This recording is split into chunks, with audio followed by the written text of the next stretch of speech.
Repórter MT, eu entrevisto a terapeuta, coach Isolda Risso. Ela está com um novo projeto e, claro, trazendo muito afeto e provocando reflexão. Isolda, seja bem-vinda aqui no site Repórter MT. Para a gente começar, eu recebi um presente, né, que terapia do cotidiano e acompanhando, né, o seu trabalho, a gente, olha aqui, ó, 1% todo dia. E me chamou a atenção a sua presença nas mídias sociais, diariamente, provocando, conversando, dialogando. O que vem a ser terapia do cotidiano? Tem a ver com essa também, esse movimento nas mídias sociais? Sim, tem. Bom, em primeiro lugar, eu quero agradecer a oportunidade, eu quero agradecer o carinho, Ana, de vocês sempre me convidarem e abrir espaço, né, de manifestação, me dar voz, né? Muito obrigada.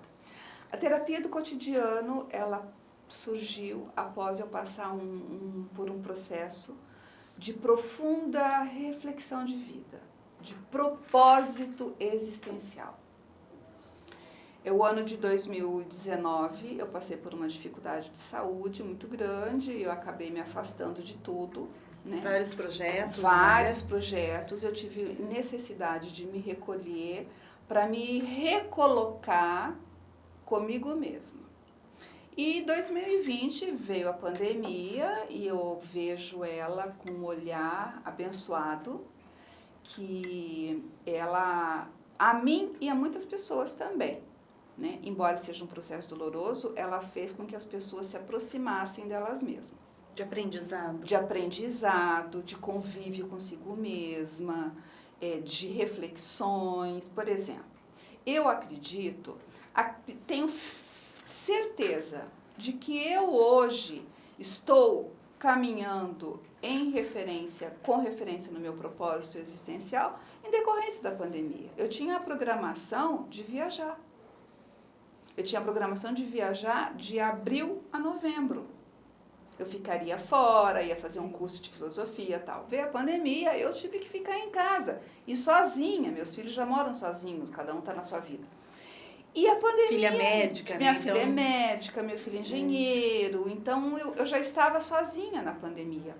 E aí eu me vi, digamos assim, obrigada a fazer reflexões que provavelmente eu não teria conseguido fazer em curto espaço de tempo, como eu fiz na pandemia. E nesse processo eu fiz um trabalho muito significativo com o Dr. Rodrigo Bressan, um psiquiatra, e com o Afro Stefanini, um psicólogo daqui, que eu sou profundamente grata, e a gente fez um trabalho de ressignificação, de propósito existencial. Isolda, o propósito existencial, ele pode ir se modificando ao longo da nossa vida. Esse propósito na adolescência pode ser um, eu digo assim, no início da vida adulta pode ser um, passado um tempo pode ser outro, ou a gente tem um propósito só e ele vai só amadurecendo? Eu penso, Ana, que nós passamos por ciclos na nossa vida. E cada ciclo, ele tem a sua importância. No início da nossa vida, é lógico que nós estamos construindo a família, construindo a carreira. Então, você tem prioridades, certo? Mas aquilo pelo qual você nasceu, ele já está ali. Já está ali. Já está ali dentro. Você pode não estar tendo tempo ou visão ou consciência do seu propósito. E a gente pode talvez passar uma vida inteira sem tomar posse desse propósito. Aí que entra a terapia do cotidiano. Porque é incrível o número de pessoas que não conseguem se enxergar daqui a um ano. Porque não sabem. Quando você se coloca dessa maneira, você que é terapeuta, que é coach, que é uma referência, né, como empresária, nos vários projetos que você desenvolve, né, Amor em Retalhos, a questão da moda, enfim.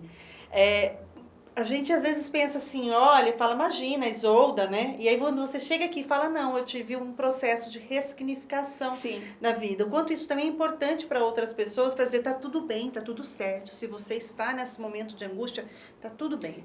Tá tudo normal. É só você não se acomodar, né? Uma coisa que foi importante, e eu quero falar aqui, porque eu sei que é um programa de grande alcance, espero que seja interpretada da maneira correta, como você diz, a Isolda, né? as pessoas colocam assim, me olham como uma fortaleza, uma rocha. E é verdade, eu sou. Só que eu convivo com uma depressão desde os 7 anos de idade. E eu só tive coragem, de verdade, de assumir. Eu convivo com a depressão desde os 7 anos de idade, nessa ressignificação do meu propósito existencial. E quando você se percebeu nessa situação? Quando você percebeu que você convivia com a depressão? Com 33 anos. Foi a primeira vez que eu tive um diagnóstico que o que eu tinha era depressão. Eu desenvolvi um problema de saúde física no intestino, que é psicossomático. Aí o médico me encaminhou para um psiquiatra. Eu tive resistência no início. Eu falava, não sou louca. Eu tinha essa percepção de que era coisa de louco, não sei o quê. Mas aí eu acabei indo e depois eu entrei pelo processo da terapia, também nesse mesmo período. A partir daí que eu vim saber que eu tinha uma depressão, né, que eu convivia com ela desde criança, porque eu tinha os sintomas, né, que nunca era diagnosticado, que é de fundo genético. Eu tenho os 2 lados da minha família bem com quadros, do lado paterno com casos mais graves, que envolve suicídio, né? Então eu fui entender o processo. E eu me aprofundei, muito do que eu passei a estudar foi para entender o meu processo, entendeu?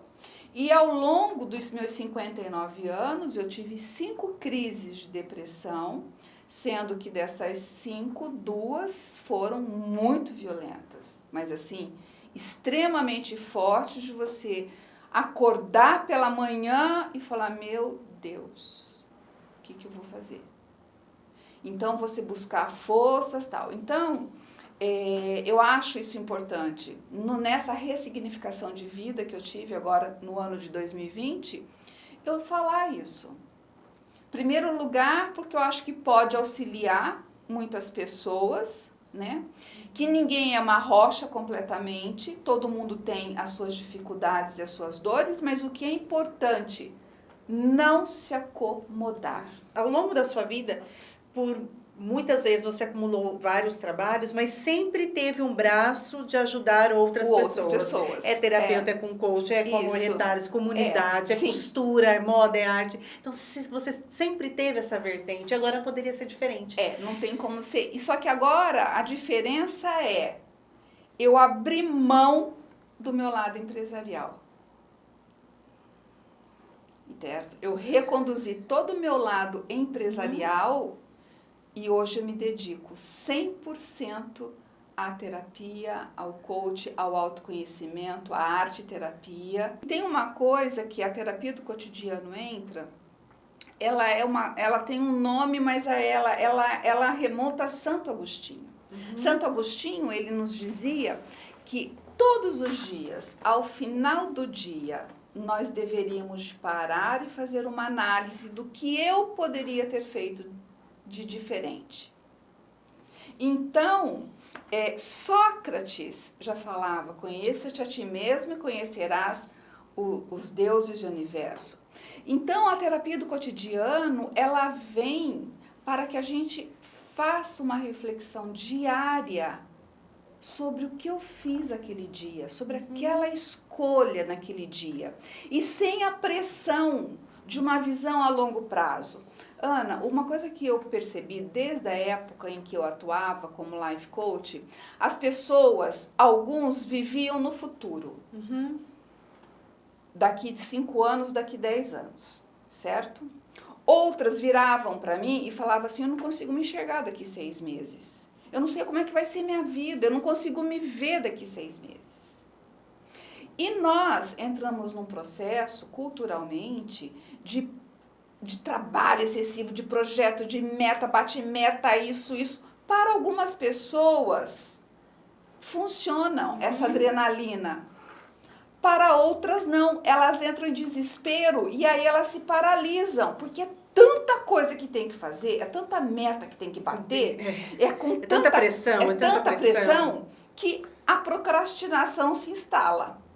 Porque ela olha ela vê tanta coisa que ela fala, meu Deus. Reflexão interessante, né? A pressão Exacerbada leva à procrastinação, procrastinação e congela. Então, há pessoas, sim, que funcionam na pressão. Há outras que não. Que têm o seu ritmo, que têm o seu tempo. Então, o que a gente pode observar? O que eu observei muito, Ana? Eu peguei todos esses meus anos de convivência com as pessoas, com coach, com atendimento, enfim, e eu observei que se você fizer 1% todos os dias, você vai caminhando. Você não precisa fazer 100%. Correr maratonas. Correr maratonas. Porque um passo de cada vez você consegue se organizar, não acumular. Porque aí quando você tem aquela quantidade enorme de atividades e compromissos para cumprir, muitas vezes você não consegue, uma coisa remonta a outra. Isso te gera frustração, sentimento de incapacidade, de menos-valia. Porque muitas vezes é impossível a quantidade de compromissos que a gente se impõe.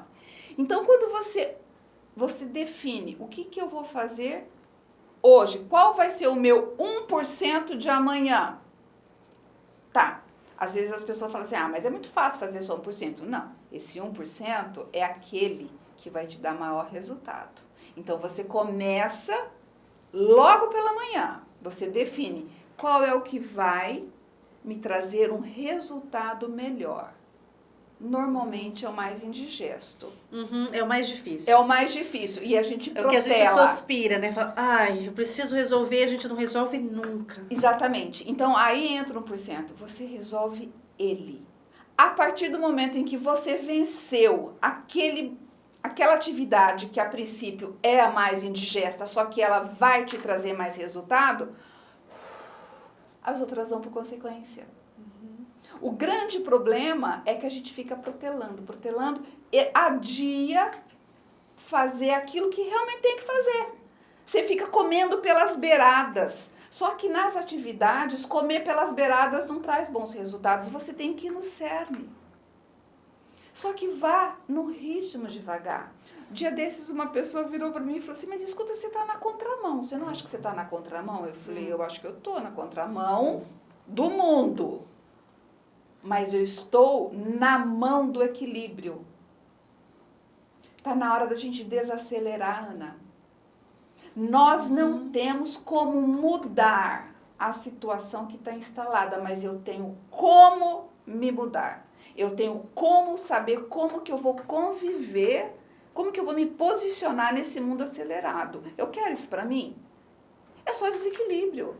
E você já percebeu que parece que é uma moda? Se você não estiver correndo o tempo todo... Fazendo 1000 projetos, 1000 coisas. A gente começa a se sentir até culpada quando você está ali assistindo uma série fora da madrugada. Exatamente. Ai, meu Deus, 2 horas da tarde assistindo uma série, eu não posso. Essa hora eu tenho que estar ligadíssima. Eu tive uma pessoa muito próxima a mim que me disse assim, eu tenho até medo de falar. Eu me sinto, assim, às vezes até culpada, porque a pandemia foi uma maravilha de poder ficar em casa. Teve uma outra seguidora do meu Instagram que ela me mandou pelo direct assim, como foi bom eu não precisar vender, bater a meta de venda, eu não ter obrigação de ser uma vencedora aquele mês. É lógico que a gente tem que trabalhar, tem que correr atrás, você tem conta para pagar, você tem uma série de coisas para fazer. Mas a que preço que você está pagando isso? A que custo? Quanto que você está? O que está valendo para você? Eu, por exemplo, no meu caso, eu sou a prova viva disso. Eu, em 2019, eu tive que parar. Eu tive 2 apagões. Eu simplesmente apaguei. Um monte de projeto acontecendo. Um monte de coisa acontecendo. Eu simplesmente tive que vir para minha casa e me recolher. E fazer um processo de ressignificação. Aonde que eu ia parar daquele jeito? E abrir mão, Ana, de uma história de vida dentro do empresário, do agronegócio, do ramo imobiliário, foi muito sofrido para mim. Porque eu falava assim, cara... Minha história, né? É Minhas minha raízes. história, são minhas raízes. Como é que eu vou fazer isso?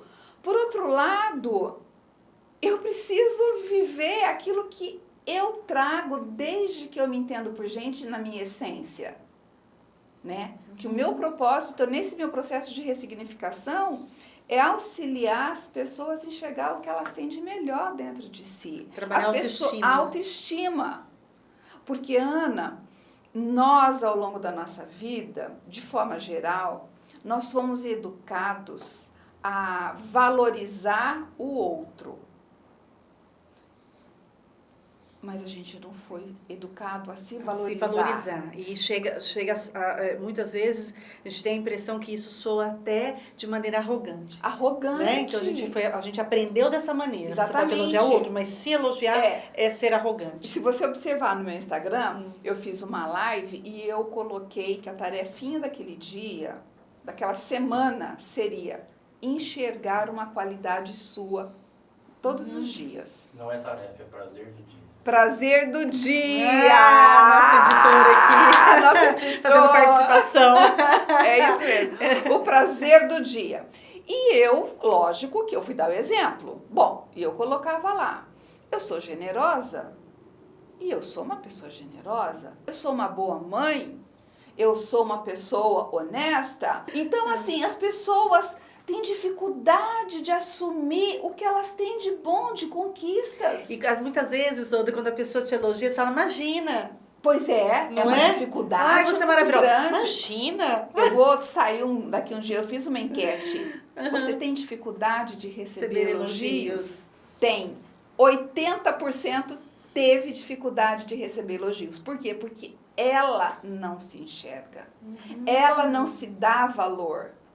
Ela não se percebe e ela acredita que o outro está fazendo aquilo para puxar o saco, para mentir, porque ela não se enxerga. Isolde, quando você trabalhou como coach, né, Life?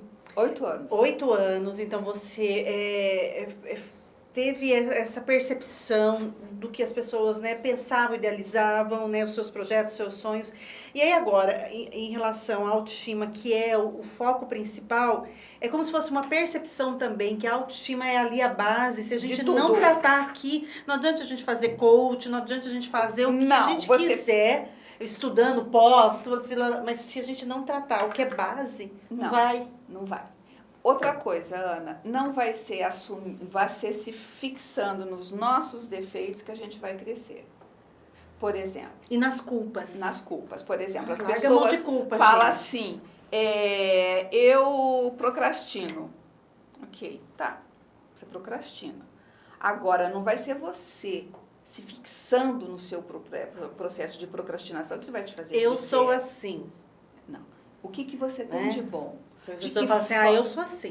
O que você tem, o que vai nos levar a ter forças e vencer o nosso lado deficiente? É as qualidades. O que eu tenho de qualidade? Porque é ela que vai me fortalecer. É assumir as suas qualidades, assumir o que você tem de bom e fortalecer o que você tem de bom. Que é um processo muito íntimo, individual de autoconhecimento. Porque vem com o que você diz, ninguém muda ninguém. Não, mas você consegue se enxergar. E aí entra a psicologia positiva, que são as forças de caráter, tá? Então, você aprender a enxergar o que você tem de bom. Ana, o que você tem de bom, de força de caráter? Então, é a partir do momento em que você identifica uma força de caráter sua, uma conquista, e você vai potencializar ela. E ela vai te auxiliar a trazer aquilo que você precisa junto. Agora, as pessoas se fixam no que tem de defeito. Eu sou assim, eu sou assado, eu sou negativo. Você fica naquela energia negativa. Energia negativa, e eu sou assim, não quero mudar, e acha que as pessoas que me aceitem, tenho dificuldade, e sempre no pesado. No pesado. Gente, não vai ser, não é no fundo do poço que a gente olha as estrelas. Eu tenho isso comigo muito claro, não vai ser olhando para baixo que você vai encontrar o céu. Você tem que olhar para cima, então você tem que olhar o que você tem de bom. Todo mundo tem algo de bom. Ter mais auto-amor. E se agarre ao que você tem de bom para vencer aquilo que precisa ser melhorado. Não é se fixar no que de ruim. Isso é tão importante porque fazendo enquetes também sobre comunicação, eu percebi o quanto as pessoas são autocríticas e como elas querem falar, elas querem se comunicar, mas elas não se sentem à vontade para isso, por conta desse olhar. Né? De quando você grava um vídeo, você vai se olhar, você só enxerga os defeitos. E você não faz isso com seu amigo, mas você faz com você. Consigo mesmo. Você quer ver uma coisa comigo? Eu tenho a síndrome do pensamento acelerado. Tá? A minha cabeça... O negócio aqui corre solto. Qual é a minha grande dificuldade? Porque às vezes a minha fala não acompanha o pensamento. Eu tropeço muito. Se você parar e observar, eu penso uma coisa, mas eu falo outra, então tem todo esse processo. Isso para eu aceitar, mesmo com esse processo de erros, às vezes eu falo equivocada dentro de um vídeo, é melhor o feito do que o não feito. Então, assim, eu tenho me trabalhado na hora de gravar, eu me concentro, mas ainda tenho as minhas falhas. E Isolda, a terapia do cotidiano, ela está ali no Instagram, mas também no seu dia a dia. No dia a dia. Na questão de consultório, você está voltando com atendimento? Ainda não? Ainda não. Alguém queira, nossa, eu quero algo personalizado com Isolda. Online. Esse ano, Ana, eu estou me reestruturando no online e tenho pensado muito na ideia de um espaço de saúde, tá? Voltado para terapias alternativas, tenho conversado com alguns parceiros, tudo voltado para arte terapia, sabe? Porque muitas pessoas falam, eu não consigo meditar. É difícil meditar, principalmente para quem é muito agitado. Procure uma atividade manual que te faça fechar. Concentrar. Eu voltei a tocar. Entendeu? Eu peguei o meu teclado e voltei a tocar. Eu mandei pra Gordo tocando música. Ele voltou a desenhar. Voltei a tocar porque ocupa demais o meu cérebro, porque eu tenho que prestar atenção, senão eu vou errar. Exatamente. Então, tem que concentrar ali. Isso é meditar. Eu não conseguia meditar da maneira tradicional. Mas ali eu fico lá, eu fico concentrada. Você volta, você medita. Então, a arte terapia, ela te traz pra si.